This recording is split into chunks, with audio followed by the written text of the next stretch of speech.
மனைவி மும்தாஜ் மறைந்ததிலிருந்தே மன்னர் ஷாஜஹானுக்கு சற்று போதாத காலம் தொடங்கியது என்றுதான் சொல்ல வேண்டும். ஏன், இயற்கையும் முகம் திருப்பிக் கொண்டது. 1632ஆம் ஆண்டில் தட்சிண பிரதேசங்களையும் குஜராத்தையும் பயங்கரமான பஞ்சம் பீடித்தது. அப்துல் ஹமீது லாகோரி என்பவர் அப்போது தலைவிரித்தாடிய பஞ்சத்தை பற்றி விவரமாக குறிப்பிடுகிறார். அக்பருக்கு அப்துல் ஃபசல் மாதிரி ஷாஜஹானுக்கு லாகோரி. பசி தாழாமல் மக்கள் உச்சக்கட்ட வேதனையை அனுபவித்தார்கள். துண்டு ரொட்டிக்காக குடிமக்கள் எதையும் தர தயாராக இருந்தார்கள். ஆனால் ரொட்டி கொடுப்பார்தான் இல்லை.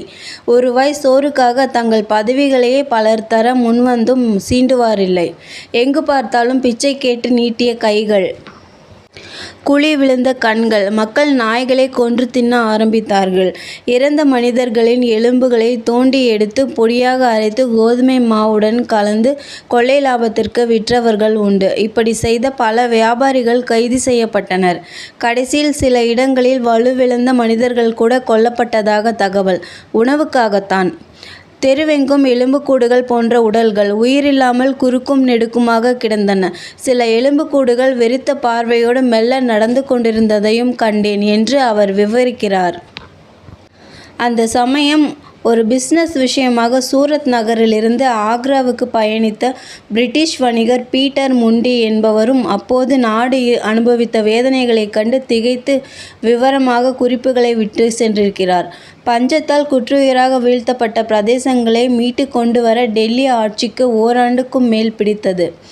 அதைத் தொடர்ந்து ஆப்கானிஸ்தானையும் மத்திய ஆசியாவையும் கைப்பற்ற வேண்டும் என்ற ஷாஜஹானின் கனவும் பொலபொலத்தது. காபூலுக்கு வடகிழக்கே 200 மைல் தொலைவில் உள்ள படாக்ஷன் நகரத்தை கைப்பற்ற முடிவெடுத்தார் பாதுஷா.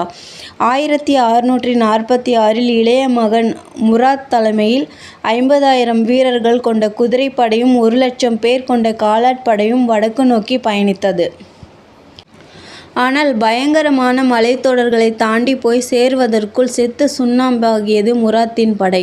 அப்படியும் ஆப்கானிஸ்தான் மண்ணில் சில வெற்றிகளையும் குவித்தனர் முகலாய வீரர்கள். ஆனால் தலைமை தாங்கிய தளபதியாக இருந்த முராத் உற்சாகமிழந்தார். ஊர் திரும்புகிறேன் என்று தந்தை ஷாஜஹானுக்கு தகவல் அனுப்பினார். கோபம் கொண்ட பாதுஷா, முழு வெற்றி கிட்டும் வரை அந்த இடத்தை விட்டு நீ நகரக்கூடாது என்று ஆணையிட்டார்.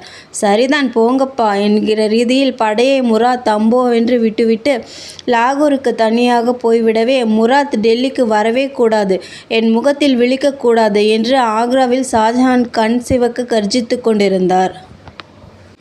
பிறகு குஜராத்திலிருந்து இளவரசர் அவுரங்கசீப்புக்கு உடனே ஒரு படையுடன் படாக்ஷன் செல்லவும் என்ற அவசர ஆணை போனது.